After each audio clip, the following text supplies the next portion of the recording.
Hey people, what's going on? Welcome to Real Tough Talk. Tough Talk. How is that even possible? Tough Talk. Whoa!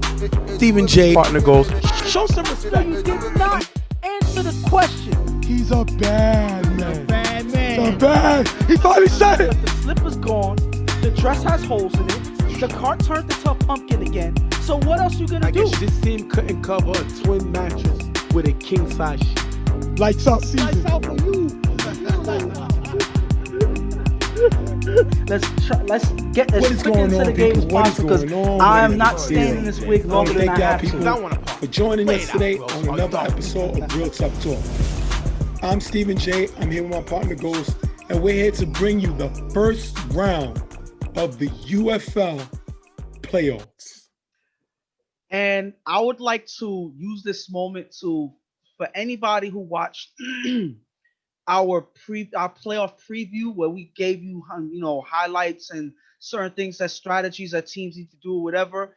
There was some stats that were incorrect. We said it right on camera, but I kind of put it incorrectly on the screen. Listen, I was there editing a bunch of videos. As you know, I finished editing the Rep City Championship video. I was sick like a dog. I think I had the flu last week, the whole time I was editing. So I kind of made a couple mistakes. I apologize, but hopefully, I'm feeling a little better now. So I won't make those same mistakes again. And, things don't be so awkward on film.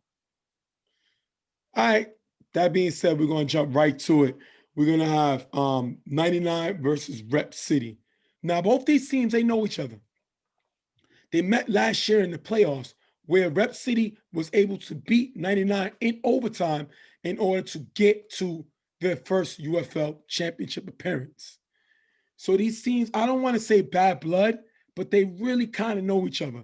This season, they played and the game was kind of a shootout with 99 come away with a win, 20-19. Shannon was able to run for a touchdown and throw for Shannon was able to throw for 2 touchdown passes and run for another one.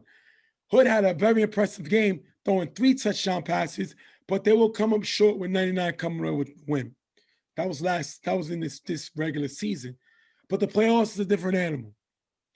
So it's all about moving to the next round. 99's coming in 6th in scoring, 8th in offense efficiency, but 11th in defensive scoring and 10th in defense efficiency. They're not a very good defense. As Rep City comes in 10th in scoring, 11th in scoring percentage, and their defense is 8th in scoring and 7th in defense efficiency. So what are you expecting to see? Shannon was able to run a lot in a regular season game. What you expect to see this game? First of all, the last two times these teams faced each other, like you just alluded to, it was close games. It was battles all the way down to the wire. So these teams got to know that it may be another close game. These teams go at it at any given time. So they got to know that they have to have their A game in order for them to come away with a win. What I notice is what I feel most likely is going to happen is Shannon's going to have to take control of the offense like he usually does. When he has to take off with his feet, he's going to have to. As you mentioned a couple weeks ago, he was recovering from an injury. I think he had a ankle injury, I believe. A knee injury. A knee injury, yes. So he wasn't as mobile. He wasn't even able to play their last game. So They need him to be the agile Shannon that he usually is, but they also need him to do some pocket passing as well. Slutty has to have a big game. They have to have him at least in a way to take away some assignments away from other receivers and get them open. There's a lot that needs to be done by this offense because their defense cannot be allowed to hold the bag on winning the game for them because their defense is not that good. Rep City, on the other hand, listen, they're not a regular season team. They play pretty decent, certain games and other games they didn't. It's a playoff team. They wake up in the playoffs for some reason. I think that's dangerous to wait until the playoffs turn it up. But hey, that's what this team does. And they're going in with Hood, a guy who's formerly thrown for them, but Hood is not going to get the start. That's a little weird. Like I said, last game he played against 99, he was able to throw 3 touchdown passes. But what is the reason, before we jump into the game, you think that they're not giving Hood to start and going with Tess? Well, I believe that the most likely reason, and I actually spoke to D-Boy on the sideline a little beforehand, and he mentioned that since Hood hasn't been here in the last couple of games, or at least not been here the quarterback, they had Tess start. So since Tess, got the feel of quarterback in the last couple of games, they decided to go into the game with Tess quarterbacking, and Hood can help them on offense, as a receiver. So they wanted to see how that would start out, and maybe they'll make adjustments later. But I think that's the reason why that they went with Tess first. Well, we're going to jump into the game. 99 has their A player, which is Slutty, and Rep City have their A player, which is Matt. We're going to jump right into the game. Tess is going to throw the Matt open in the middle for a nice game, picking up the first down. It's going to take us a 4th down. At the 12, Tess on 4 rush, throws the Matt, cutting in front of the end zone, incomplete, turnover or downs. The question was Matt held in the end zone? What do you think of the play? And if you look at this play, I believe that there's some contact by Rico as they're going for the ball. I think that Rico may have gotten away with one on that play there. It's unfortunate, but Matt still wasn't able to get to the ball. That's an unsuccessful drive, and they turn over the ball there. We're going to jump into 99 getting the ball. Shannon is blitzed by Matt, blocked by Will. Shannon throws to Christian open on the sideline for a nice game, picking up the first down. Will has been a godsend for this team. He's played great ever since he made it. He came here, definitely doing great in the playoffs. 3rd down, after 2 short plays, Shannon with blocking from Will, runs in the gap, getting to the 10-yard line. 4th down, Shannon is blitzed by Meach, rolls right, throws a sled in the back of the end zone. The pass is broken up by Wesley, turnover on downs. That is a big play by Wesley. Shannon has to find a way to score on this drive, try to get the ball to Slutty, but Wesley, knowing that Slutty's Shannon's number 1, comes in, breaks it up, great play there. Wesley's able to be there to knock the ball away, keep Slutty from getting the touchdown pass, because if he wasn't there to make that play, that was definitely a touchdown, so that's good defense by Wesley there. 3rd down, after 2 short passes, Tess on 4 rush, throws a deep ball in the gap, picked off by Chino, who runs it to the 20-yard line. That is a great turnover by 99. They did not have a great defense this season. So when you come away with plays like that, that is awesome. They struggled in the secondary. Chino had making a great play, stopping Tess and his Rep City offense. Great play by him to give the offense back the ball. Listen, where was this defense all season? They were able to make plays like this, but I'm sure that they would have liked a little bit more of this. But Chino reading the play from the very beginning, as Tess throws the depot, does not see the defender right there. Chino steps up and makes a nice pick and gets some good field position right at the 20-yard line for them to get another shot at the end zone. Shannon with 2 runs in the gap, getting him to the 7-yard line. 3rd and goal. Shannon rolls left with blocker from Will, finds Slutty open in the back of the end zone for the touchdown. Slutty gets the extra point. 7-0, they take the lead. If you look here, Meach steps up, leaving Slutty wide open, and 99 is on the scoreboard. And as you see what happens here, because they're in good field position, they have to worry about Shannon having an option to run into the end zone. So as you see here, as Shannon rolls out, Meach at the last second steps up thinking that there's a chance that he can run. Because of that, he leaves the receiver open. Now, if these players here, I believe that's Meach and JJ, if they were able to communicate, JJ will be able to slide over to pick up the open man here, but he doesn't, and because they don't communicate on that play, which Slutty is left wide open for the touchdown. Meach has to make this play and help the offense out. He doesn't. And they're able to score 7-0. Rep City gets the ball, and they're going to go 4 now. 2nd down test with blocker from B-Dot. Those from Wesley, 1-on-1 with Rico, caught in the front of the end zone for the touchdown. Wesley gets the extra point. 7-7 tie. 99 is going to challenge the catch.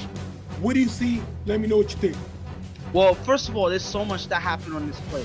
Yes, sir. You have a 1-on-1 play between Wesley and Rico, and as they go out, you see some physical play on both sides. You see Rico reaching out to see where Wesley's at, and you also see Wesley slapping his hand away. So they keep going back and forth as the ball is coming. Wesley's able to jump and get the ball over Wesley, keep control of the ball. Over Rico, and keep control of the ball as he falls into the end zone. Now they challenge if he bobbled the pass, and if you look here, he has full control of the ball as soon as he catches it before he falls out of bounds, as he crosses the plane in the end zone. So that is a definite touchdown. The play stands.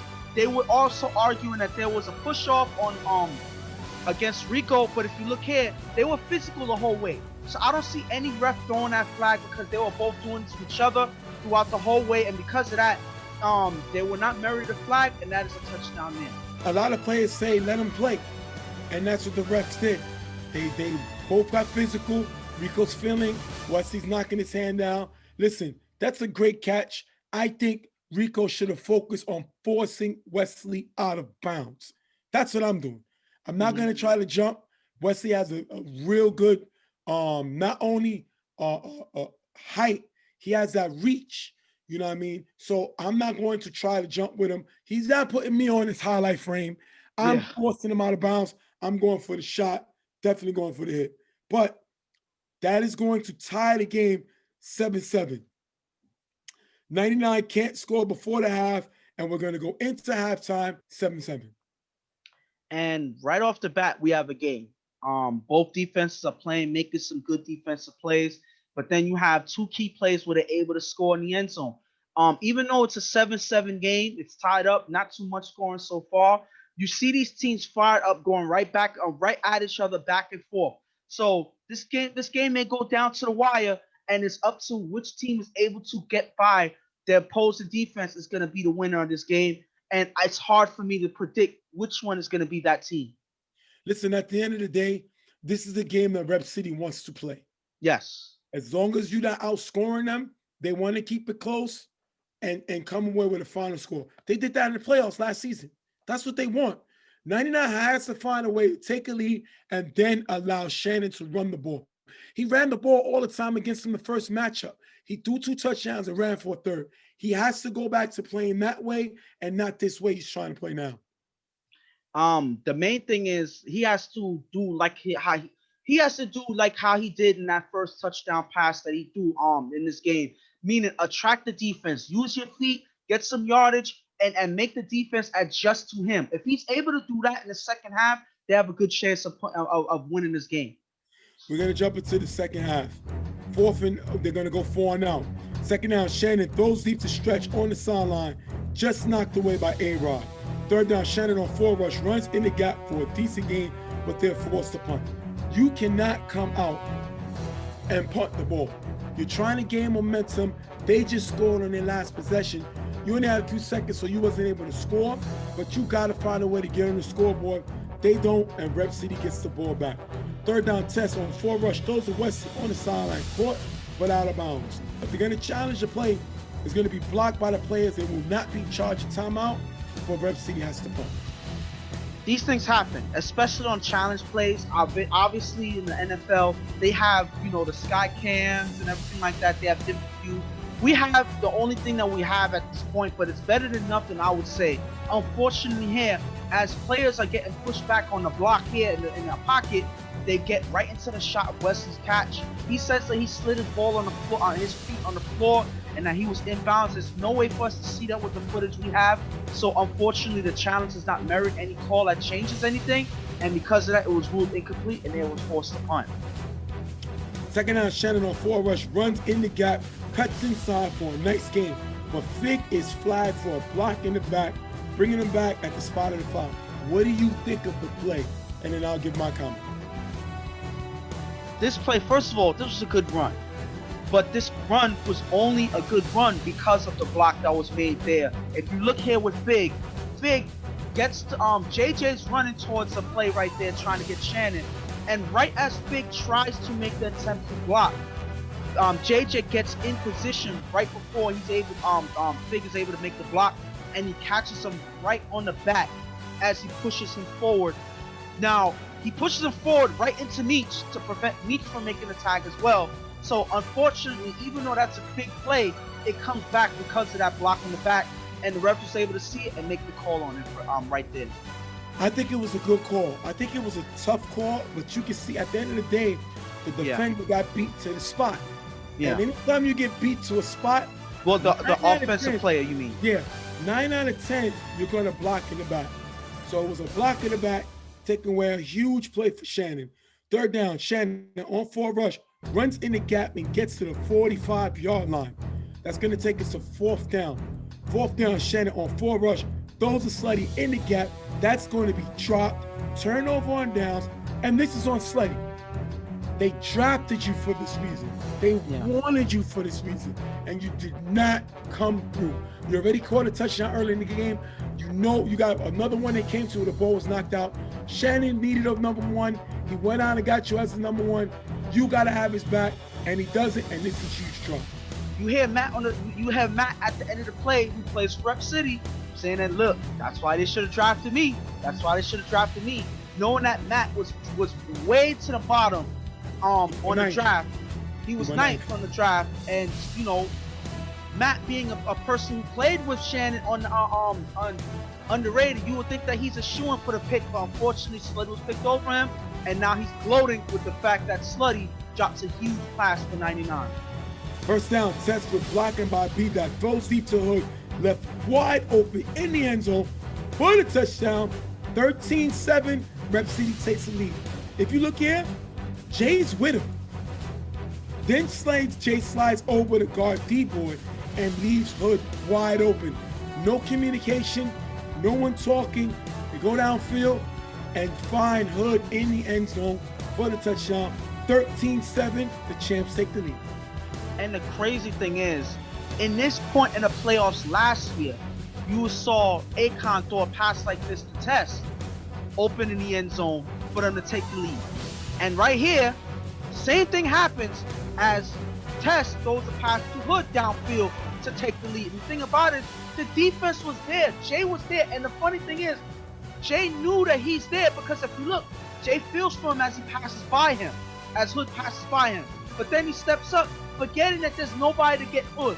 So this is bad defense overall, no communication, and Jay, obviously, forgetting that Hood is back there, or just thinking that somebody else is going to cover that slack.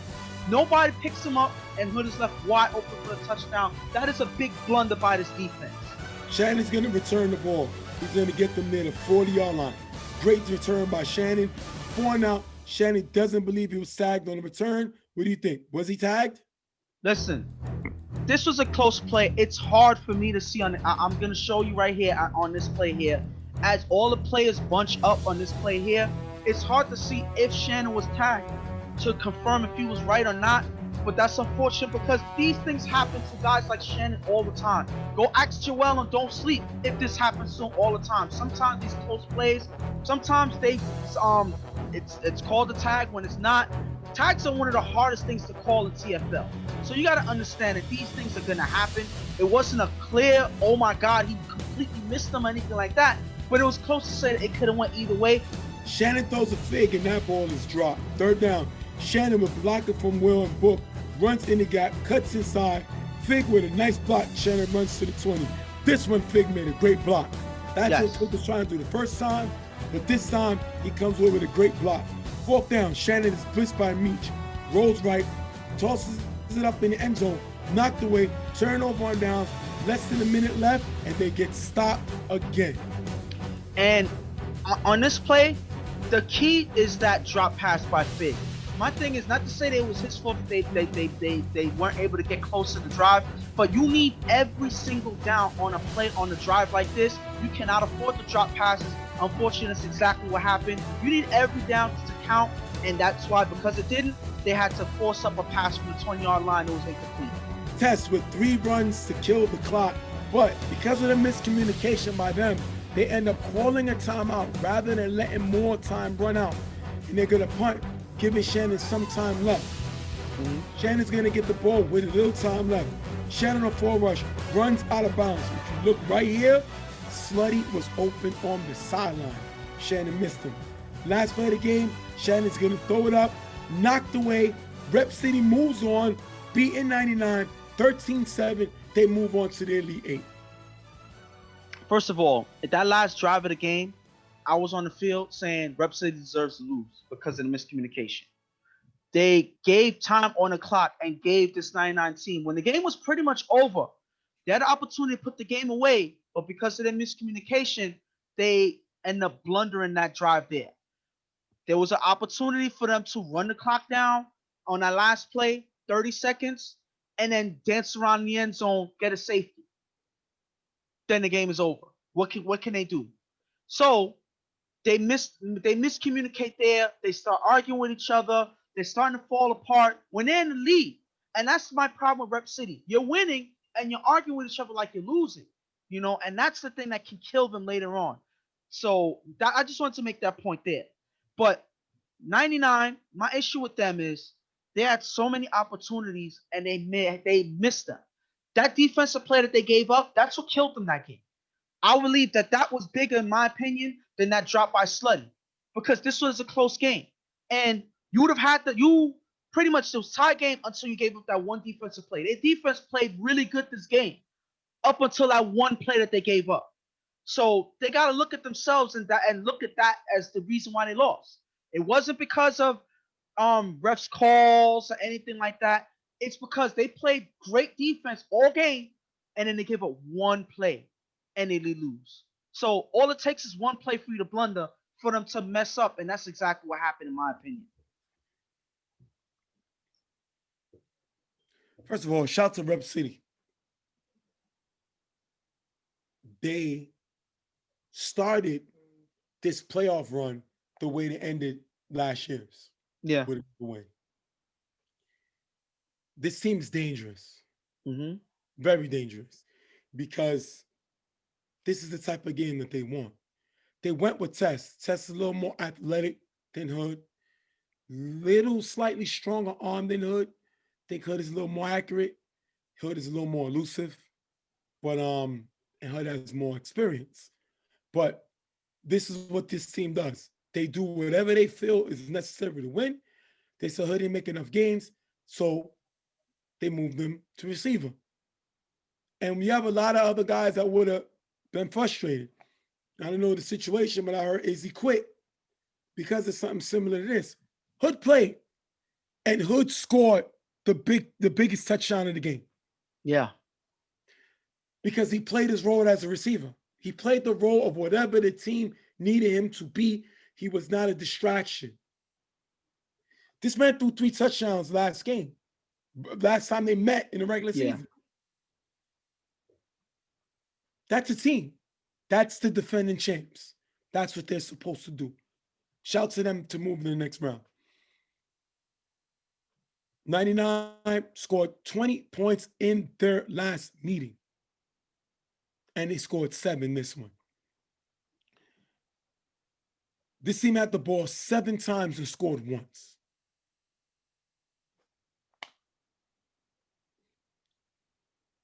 Slutty got to make that catch. You can't say you should have been a top pick and dropped this ball. That's the biggest thing. But, Shannon played decent, got sacked a lot this season, was the most sacked quarterback in the league. Yeah. I think they're going to fix that. Their offense was pretty good, 6th in scoring. Their defense, the offense percentage is pretty good, 7th in offensive efficiency. Their defense was terrible. 11th in scoring, points given up, and 10th in efficiency. And what I think this team needs to do, as far as next year's draft, and what I told they was going to do, they're going to draft Shannon. They're going to, whenever their pick come up, they're going to use that pick and allow Shannon to be their A player. That is huge because they can go out and get another playmaker. But when Shannon was on this defense, they were dangerous. Yeah. They weren't dangerous last year. They weren't very good this year. When Shannon is on that defense, this team is more dangerous. That's why he needs to go back. And I would agree. Like, I would say that I like I wouldn't mind them drafting another person and keeping Shannon focused at quarterback, but their defense needs that extra help. They He's really dying to do. play defense, and it's affecting Yes. the offense. Yes, and that's the thing, and because he always feels like he's not able to do enough, like he's stuck in one position. Because even when he was trying his best at ball keeper, he was able to make some big plays that helped them improve their defense. Right. You know, I don't know why he didn't do that this game. Maybe because he wasn't fully healed from that injury. You know, but Point. anytime that he's on that defensive core, he improves their defense, no matter what position he plays. So yes, I agree that they need to have him play at least full stop on defense. They need him. They need him. We were saying, yo, he needs to just focus on quarterback. No, the last couple seasons they showed that they need him. They need him. So so basically, I agree with them drafting him as an A player, even though he can be focused on quarterback. He can help them in the defense as well. I think that would be their best bet next season. Yeah, and before we wrap it up, I'm looking at the list now, and based on the list, they will have the 4th pick in the draft. They have the 6th this year. So, I mean, they can activate Shannon and make him their A player. It's the easiest thing. They don't lose him. He's on their roster. So, that's what they're going to do. And shout to them because Shannon really wants to play defense. So, definitely, that's what I think they should do. We're going to wrap this game up with Rep City, the defending champs, the champions, moving on to the next round. Don't say that again. Listen, don't say that again. That's my French. The champions. No, that's not even French. Okay. Yo quiero champion. That's not Spanish either. Listen, they're the champs. There you go. On. There you go. 99, 13-7. We'll see y'all. We'll be right back.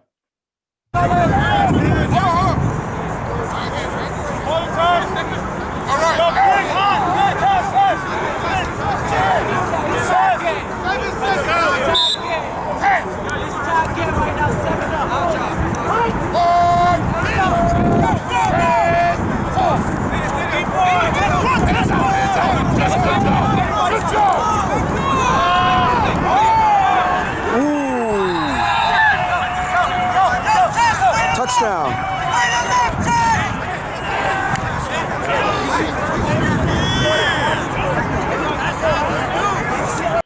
Welcome back, people. Welcome back. Welcome back. Ghost is talking about my Spanish and my French, but I think it was pretty good. Nah. I don't care what he says. It's championes. Next game up, we're going to have the Monarchs versus the Gators. Now, these teams did not meet in the regular season because the Gators forfeit. Yeah. And they kind of caused Ramsey an opportunity to break Chuck's record.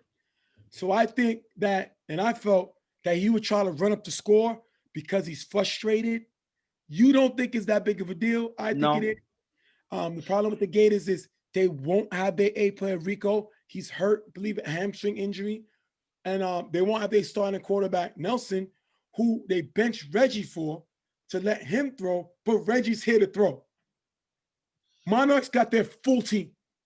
So they were not taking it easy on Gators. They're here to try to make a statement. Your thoughts? Right now, I believe that Ramsey's more worried about winning these playoff games. If I'm right, Ramsey played with UTF 2 seasons in a row. And if I'm right, I'm trying to remember when was the last time he won a playoff game, because it could have been a couple of seasons ago that he won a playoff game. So my point is, that's what he's worried about. He definitely didn't win one last season. Yes. So my thing is, and then when he played with the Shockers, they lost in the first round against Carver. Then you go back to when he played with Riot Squad, they got destroyed in the Final Four by 99. So my thing is, at the end of the day, His reputation is he don't win playoff games. I agree. And that is everybody's criticism of Ramsey. He's a regular season quarterback. Great, puts up numbers. Everybody acknowledges that. But in the playoffs, when it counts, when the money's on the line, he does not win you games. And I believe that's what he's more focused on than any record, because if you're not hoisting up that trophy, you're not hoisting up that check, none of the numbers matter in the end of the day.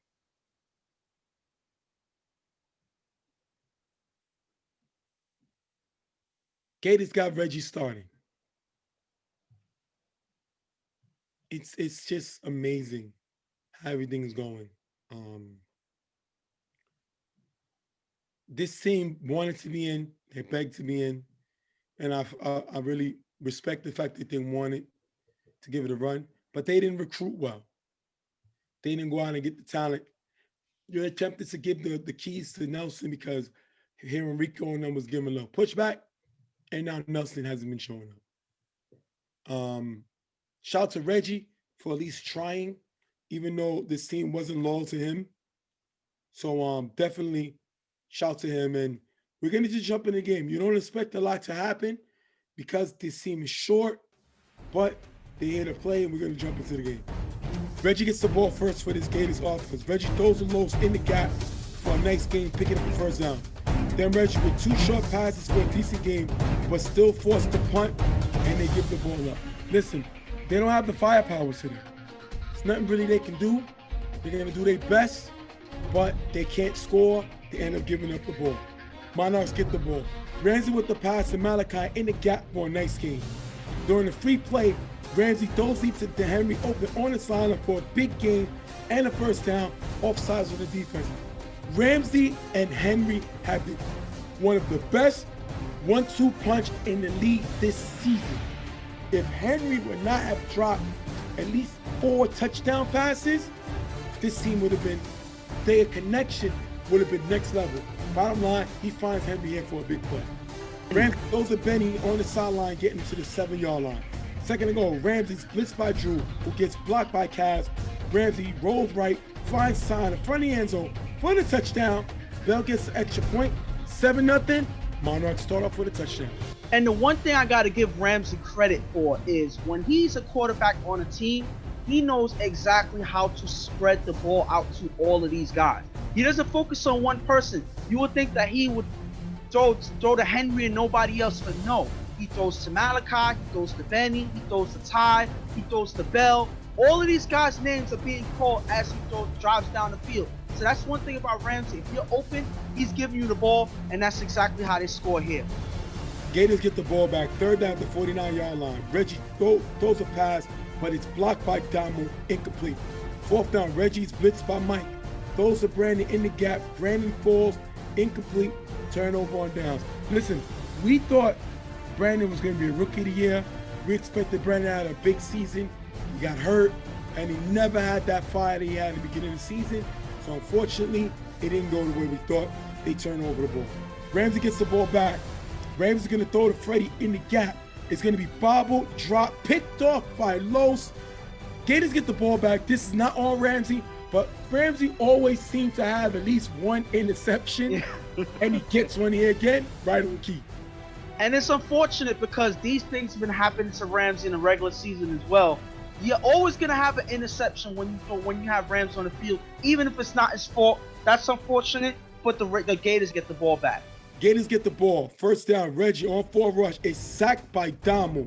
And if you look here, Damo pushes Los out the way and goes, do me a favor, get that baby out of the street. Damo is the most dominant pass rusher in this game, aka Aaron Donald. And Los has never been a great blocker. Los should not be thought as a blocker. Los should never block traffic. He should just not do anything that considered blocking. He should not try to think he's a shot blocker.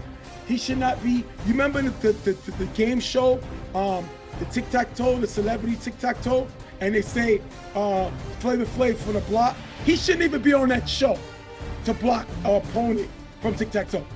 He should not block. They keep having him at blocker, and he's manhandled. Get that baby out the street. That is a big sack. Gators struggle to move the ball. They're going to have to punt. After getting the first down, Ramsey throws deep to Zay in the middle. Zay with a great catch in front of the end zone for the touchdown. 13-0, taking us into the half. Let me tell you something about Zay. He get lost talking about Henry. He gets lost talking about Javon, Bell, Malachi, Benny. He gets lost because you talk about those guys. He's dangerous just like them. This is a very dangerous offense. They led the league in scoring because Ramsey is like a kid in a candy store and Zay is just a number treat. 13-0 going into half. Listen, and this is the thing. Sometimes when we say that Ramsey never had someone as talented as Henry, on his receiver core, that doesn't mean that he didn't have talent, especially on that Shockers team. Zay coming right off of that Shockers lineup. Him and Welsh were also dangerous receivers going downfield, and he has one of them here. And Zay, again, we don't talk about him. I don't talk about him as much because I know what he could do already. I've seen him in BQFL. I've seen him here in this league. So we know what Zay can do. And he shows us yet again why he's also a guy that you need to pay attention to. Let him go under the radar. And this is one thing I told him on the field. Let him go under the radar because he's able to keep doing stuff like this. And defenders are going to keep sleeping on him. And he's going to keep making them pay with plays like this here. Listen, if I'm the Gators, we're facing the number 2 seed that could have possibly been the number 1 seed. Yeah. We don't have our best player, our drafted player in Enrico. We don't have our starting quarterback. We don't have a former defensive player of the year runner-up and said so. We don't have anybody. We are just trying to stay above water. So at the end of the day, we're going to try to keep it as close as possible. But we knew what we was getting into. When we saw this on the playoff thing, we kind of didn't have to worry about canceling our plans for later because we don't expect this game to last long. Listen, and when it comes to Monarchs, what else can you say? You said that that Gators team, they don't have their starting quarterback. If you're the Monarchs looking at this team, they don't even know who their starting quarterback is. Is it Reggie? Is it these are 3 questions. Is it Reggie? Is it Nelson? Does it matter? Those are the 3 questions you ask. And the answer is it doesn't.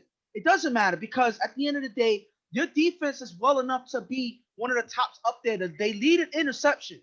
So They have no chance to get through this defensive core. So all you got to do is not worry about them scoring and just run up the score.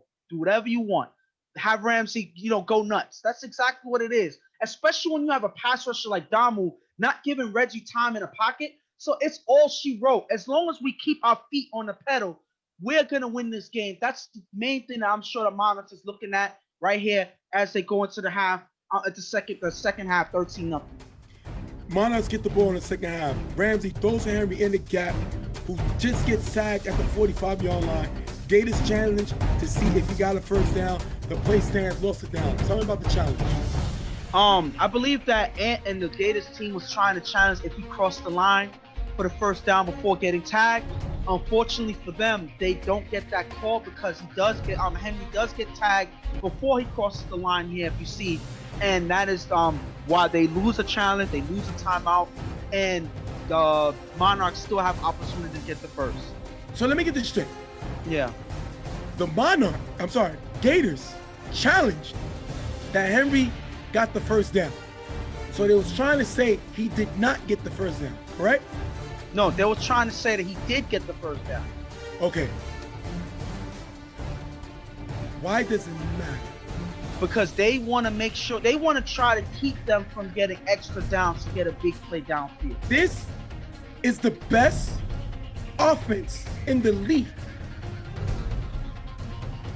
So I'm going to take a chance of challenging a play to hope the Monarchs could go 4 and out. We can't stop them anyway. We can't stop a nosebleed. Why would I take a chance of wasting my timeout? Are you serious? That's bad coaching. That makes no sense. Who cares? I got to find a way to stop this team. I don't care about giving them 1 or 2 extra downs. I got to keep them out the end zone. That's bad. They lost the challenge. That's bad. And that's why it's going the way they're going. I just had to emphasize that because to me, when I was reading it, it made no sense. After getting the first down, Ramsey throws deep to Benny in the middle. Caught, but out of bounds. Prodigy's given too much space. Now look, Benny, that pass is caught out of bounds. Prodigy is their best defender. He cannot give this much space, but he has no help. So he's playing by himself practically on this defense. So we got to give cushion because he don't want to get beat deep, but he's giving way too much cushion. They got lucky there. 3rd and long, Ramsey throws deep to Henry on the left side, caught in the back of the end zone for the touchdown. You look here, the corner is with them, but stops to watch the quarterback. 19-0, Monarchs. And the funny thing about this play is if you look from the beginning to the end, you look here, the corner runs with them. They're locking up one-on-one. The corner's there. And then at the last second, he leaves to guard somebody else. Why? You leave their best receiver open. Now, communicate and have somebody switch with you if you know you can't guard him. But don't leave him.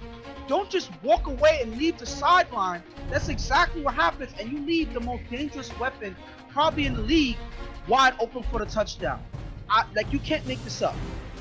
They just almost gave away a touchdown to Benny, and then you make an even worse mistake leaving Henry open in the back of the end zone. I don't know what's going on. It seems like this team is just starting to give up.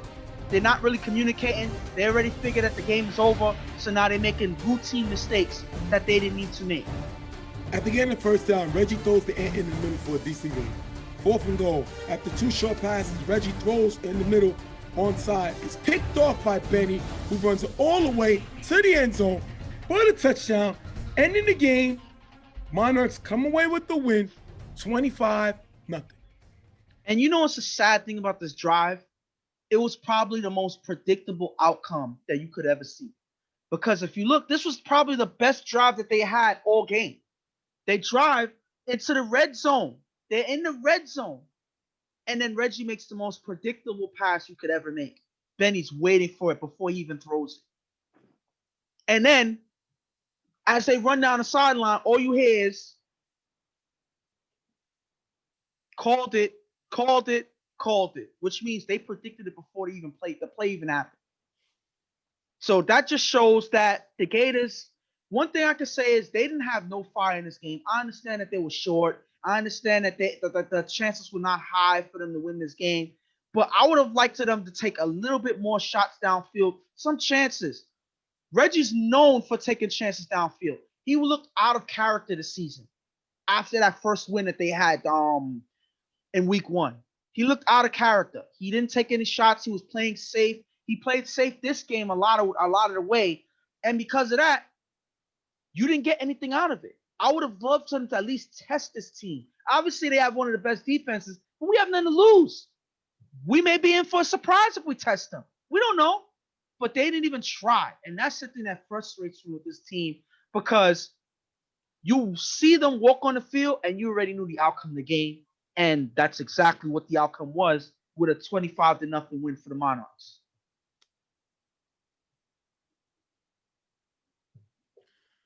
Monarchs won a game that they knew they were going to win. The only blip was the interception that the player dropped, and that was the only thing. But they knew this was a game they had to have. This seems very dangerous. Damo with a big sack. They got the firepower. Kaz giving Ramsey time. Ramsey spreading the ball over. Zayd, Benny, all these guys, Bell, all of them touching the ball. This is the most dangerous team in the Eastern Conference, if not in the league. So they have to win this game. Shouts to them. Now the Gators got something interesting going on. They have officially locked up the #1 pick in next year's draft. You would think, and remember, all the people that I'm throwing out there is not confirmed. I'm just doing my fantasy stuff and picking. Some people say the Gators needs to go get a Swiss, maybe go get a cabbie. No, I'm not doing that. If I'm the Gators, I'm in a very interesting situation. They have the #1 pick. Yeah, I think I know where you're going. You have UTF sitting with Jeremy right now. Mm-hmm. They deactivated Corey. Yeah. So Jeremy's not their draft pick. So Jeremy just helped this team win a division. Jeremy may get this team, UTF, to the championship.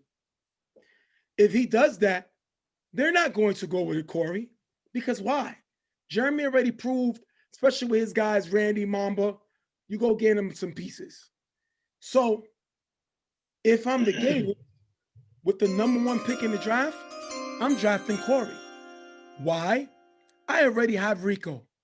Yeah. For 2 seasons. So I have him locked in for next year. I get his quarterback.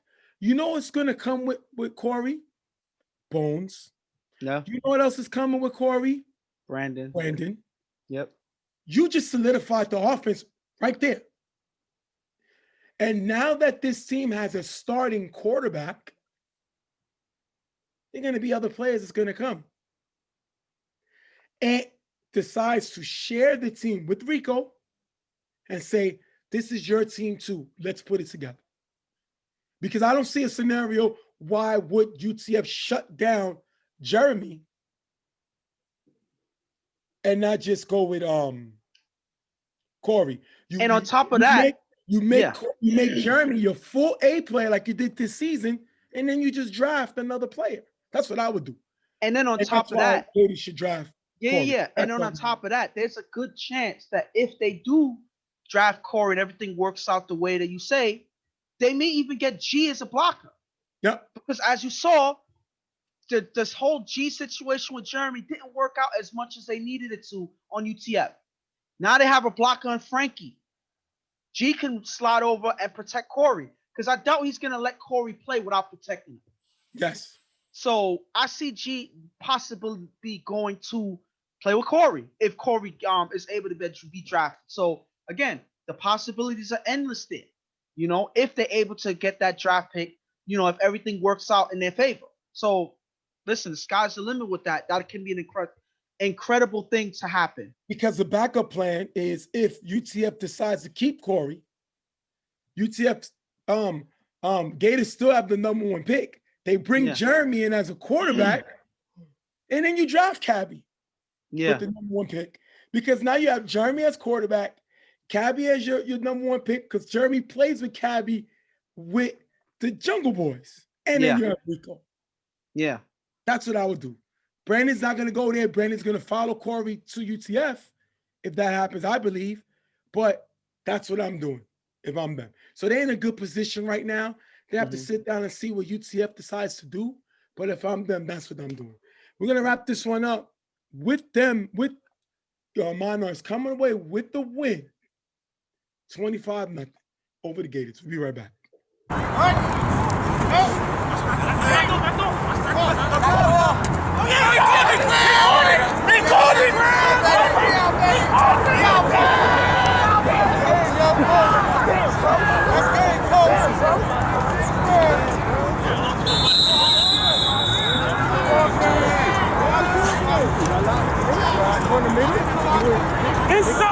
All right, people, welcome back. I'm going to jump into the next game, which is the Raiders versus Braulio. Now, these two teams met in the regular season, and the Raiders was able to come away with the win 12-6. Angel was able to throw 2 touchdown passes as they could only limit David to 1 touchdown pass, and Dave also threw 2 interceptions. So, you know, the problem with that is that was a long time. Yeah.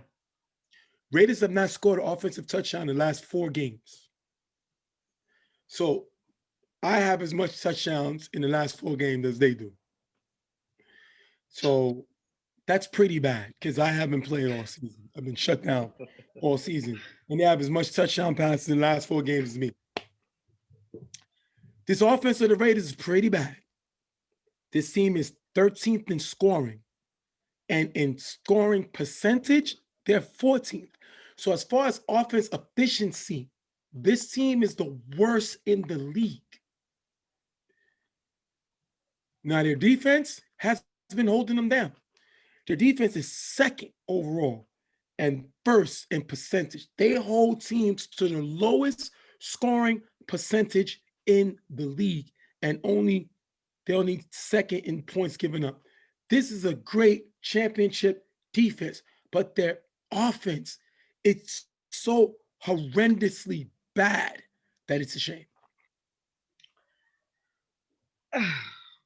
I mean, there's not much you could say that hasn't been said already. 4 weeks without them scoring. That's like what I don't even want to get into that. Let me get into some Braulio because that's just terrible. And that's going to be something that they have to worry about in this game. They have to make that difference in this game. They have to change that trend in this game or they're going home. There's no ifs, ands, or buts about it. Now, in terms of Braulio, they have been skipped. Like they have, like I would say, barely surviving throughout the season. They a lot of games that they were, short. A lot of games that they didn't have everybody here. But one thing that was consistent with this team is they had a surprisingly good defense. You mentioned that they were number 5 in overall defense. Yeah. They were number 3 in defensive efficiency. Yeah, they were number 3 in defensive efficiency. So there's a high chance that they're going to make stops in the game, regardless of who they have on the field. That's impressive. And when you have Dave, who's a time manager on the field on offense, and you have your weapons, VIP is here, you have Wakanda is here, you have Matrix, everybody's here. They have Watch Me have finally showing up from the beginning of the season. He made the first couple games, but he's here. So when you have your full squad here on offense, you have a higher chance of winning, knowing that your defense is always able to make stops throughout the game. Yeah, because Braulio's offense is bad. They're the worst in the league in scoring. They're 14th. Yes. And they're the second worst in efficiency. Only the Raiders have a worse offensive efficiency than Braulio. So both of these offenses are pathetic. But the only thing I'm going to give to Braulio is I played against Dave.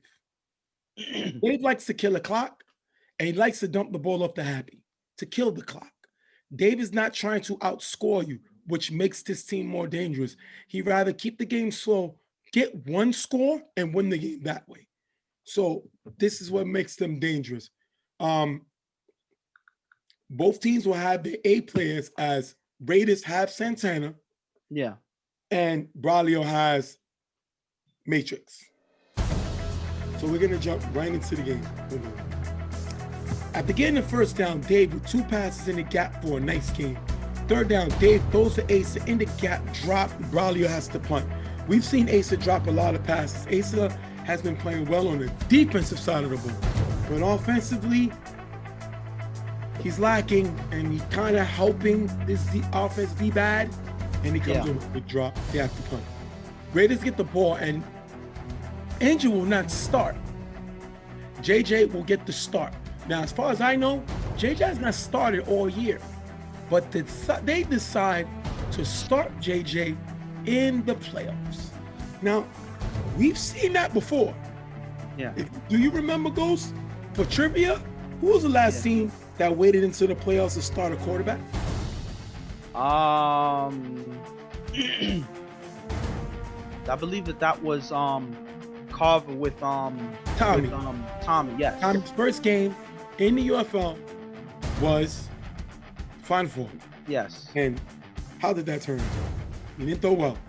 Not at all. I guess the Raiders know something that we don't, because usually that don't work, but let's see what happens. They give JJ the start. And unfortunately, they're not able to do nothing. They're going to end up punting. Now, not saying JJ's never thrown in the league.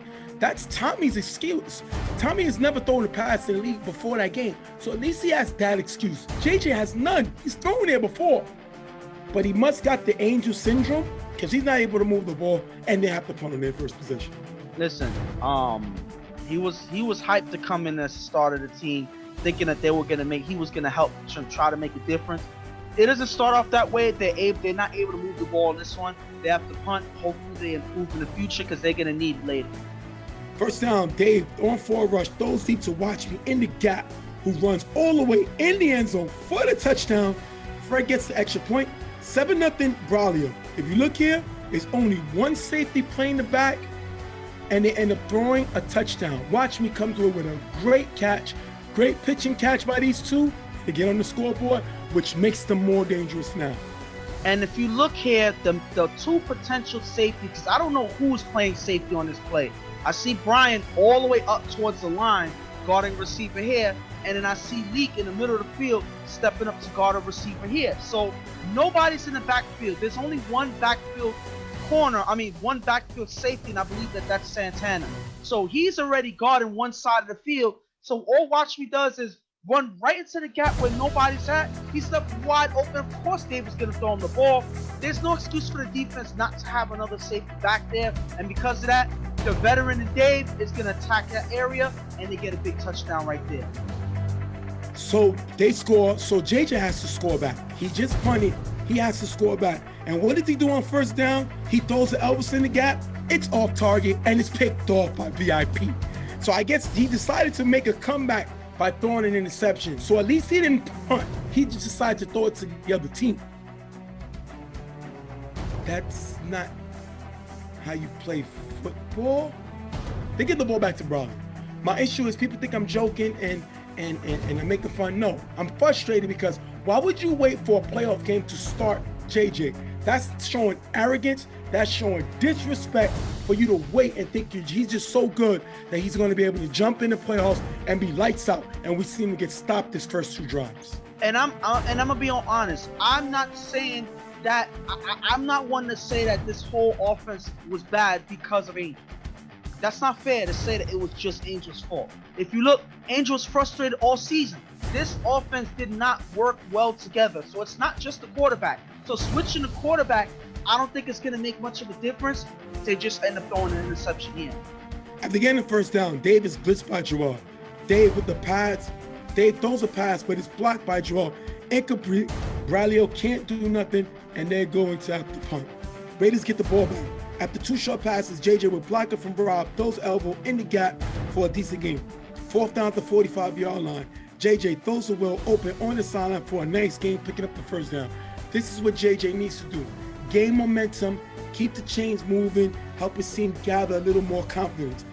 JJ then throws Simon in the gap, who runs it inside for a nice game. 10 seconds left on the clock. JJ with blocker from Rob, throws the leak in the front of the end zone, picked off by Ty, taking us into the half, 7-0, Braulio. And it's these type of drives that start off good and end terrible. They had an opportunity to come back in this half and at least make it a game. But because you have JJ throwing it quick as soon as he has opportunity, not reading the defense that's waiting for him to throw, he throws the interception. So that is 2 interceptions in 1 half since JJ came into this game. He got stopped the first time, he forced a punt, then he throws 2 interceptions in a row. This is not looking good for this Raiders offense. And again, like I said earlier, it's not just the quarterback. Now, the quarterback ain't helping because he's throwing interceptions left and right. But it's the whole offense. And it's because none of them know how to throw get open routes. None of them know how to make offensive plays. They're focused so much on the defense that the offense struggles. And because of that, they're down 7-0 right now. This is the type of game Braulio has. This is what they want. People sleep on this team, but they were the 5th overall defense. They was 3 in defensive efficiency. And bigger than that, they were number 2 behind the Monarchs in interceptions. They already got 2 in the first half. This team's dangerous. And now that they scored a touchdown, they're going to lock the shackles up because that's the type of games that they like to play. They're not going to shoot out with you. They don't want to shoot out with you. They want to slow the game down, and that's exactly what we're doing. We're going to jump into the second half. After getting the first down, JJ with blocking from Joel runs right and throws Spud in the middle for a decent game. But Joel gets flagged for holding 10 yards back. What do you think of the play? On this play, there was some contact on both sides, and unfortunately, Joel, as Happy gets leverage and gets around him, Joel holds to try to prevent him from getting the sack. Now, Joel is arguing on this play that he got held first, but sometimes when you're blocking and the player holds you or whatever, you have to show the hold. He doesn't here, and he ends up holding back. It's always the second offender that gets caught. You notice that in a lot of different plays. So Joel has to hold his head, knowing if he's holding, you just got to show the hold and you will get the call. Don't fight and do it back thinking that the ref's not going to see it, because that's exactly what happened. 4th down. JJ throws it up, picked off by Wakanda, giving it back to Braulio. Listen, Wakanda's probably going to win Rookie of the Year. He's been the best rookie in this league. You know, we got a few others. Drew played well. You know, Damo played well. So yeah, other rookies, but Wakanda's been crazy. This team has been great because of him. And this defense just got their third interception in a row to stop this Raiders offense. Braulio's struggling to move the ball, and they're going to end up punting, giving the ball back to the Raiders. Third down after the 2 short passes, JJ on 4 rush, throws deep to Will, near the sideline, incomplete. If you look here, JJ throwing hands gets hit by Happy during the throw. 4th down, JJ throws it up, incomplete, turnover on downs. They get stopped again, and Braulio gets the ball back.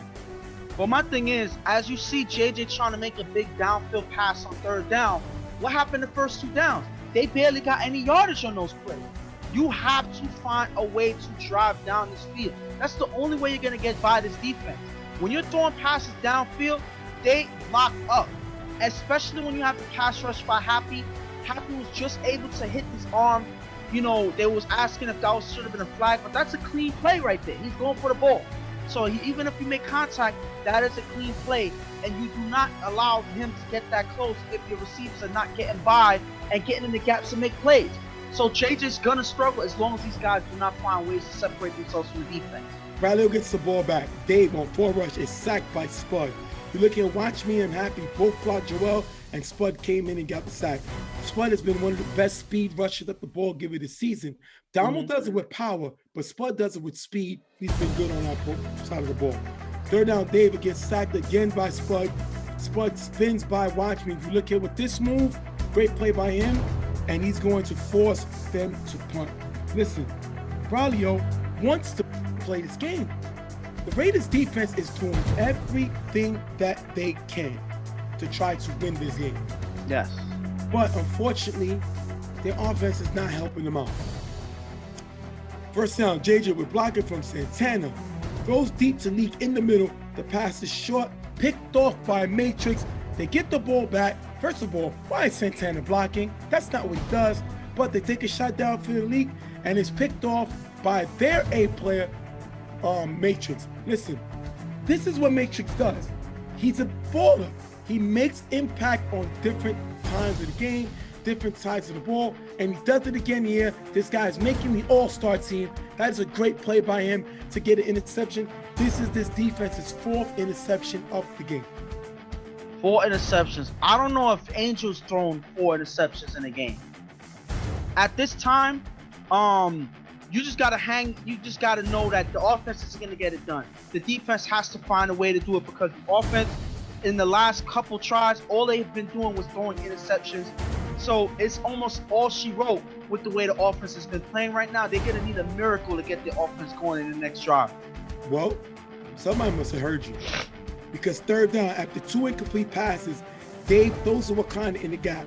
Wakanda's not looking. It's picked off by Leak, who runs it on the sideline, down the field, into the end zone for a touchdown. 7-6, Raiders chasing 1. The fact that their defense is able to score more points than the offense, it's ridiculous. But you know what? They'll take it. You know, in any way that they can to get into the end zone. That is a huge play by Leak. Big pickup by this Raiders team coming from Don't Sleep, and he has been an asset to this Raiders defense ever since then. And as you see here, he's able to read the play, pick it off, and run it into the end zone. Anything that the offense couldn't do, the defense is able to do, get them within a shot to win this game. They're definitely going for 2. Let's see if they can get it here. They go for 2. JJ will block it from Rob. Throws assignment in the back of the end zone. The ball is dropped. 7-6. Braulio gets the ball back, run out the clock to end the game, and they're moving to the next round. 7-6 with the win over the Raiders. Now, we've picked fun. We've mentioned about JJ coming in thinking that he was going to make a difference on this offense and then throwing 4 interceptions. All of that is thrown out the window if this catch is made. So they were put in position. JJ was put in position to win the game for them. He made the throw. Simon did not make the catch. That is the story of this Raiders team all season. It wasn't just the quarterback. If they looked at it and said, oh, Angel doesn't know what he's doing, or Angel's struggling, or whatever, we're going to switch to JJ. He's going to be the miracle worker and change everything on this offense, and we're going to win. Obviously, that didn't happen. They lost the game 7-6 with the only score coming from the defense. So at the end of the day, this whole offense is what killed their season. This offense was something that they were never able to fix from the very beginning. They had one of the best defenses in the league, and it kept them alive all the way up until this point. And when the offense has the one play that they need to make it happen, they can't get it done. That's been the story of this Raiders team all season, and it ends with that same situation in the last play, pretty much of the game, and they drop a pass there to lose the game. Well, first of all, Braulio went 1 for 7 and won. Braulio punted 4 times and won. This is their style. This is what they want to do. Their defense also had 4 interceptions. They give Dave the ball, allow Dave to kill the clock. That's what they are. They know who they are. That's what makes them more dangerous. Shout out to them. Going to the next round. The Raiders, I'm sorry. Mm-hmm. I gotta give Braulio their respect, because they were under the radar. They were struggling throughout the season. But one thing that I said in the beginning is what got them to win this game is their defense has been the difference maker for this team. And Dave knows it, and he relied on his defense in this game. He managed the clock. He took his time. He got his score, and he just left the game into the hands of the defense, and they got it done. That's how they're going to go through the playoffs. If they're able to make interceptions like this and play the way that they play, they have an opportunity to beat whatever team that they face. And surprisingly so. So it's all up to how consistent their defense is throughout the playoffs. And the Raiders have one of the best defenses I've ever seen. Yes. The stuff that they're able to do. This team led the league in sacks. The stuff this team is able to do is amazing. The ballers that they have is amazing. The offense, one of the worst offenses in the league, 13th. One of the worst offensive efficiency of all time, 14th. When I looked at the paper, first of all, how dare you start JJ in the playoffs after he had not played in the regular season? Yeah. I don't remember him throwing. If he did, maybe it was one game. But how dare you do that? Why you ain't throwing? I mean, it's no different than they were before. Yeah. They didn't do anything differently. So why would you wait till the playoff game? You lost 4 in a row. Why not start them the week before the playoffs? Why not the week before that? You decided in the playoff game that you was going to start JJ against a defense that's number 2 in interceptions.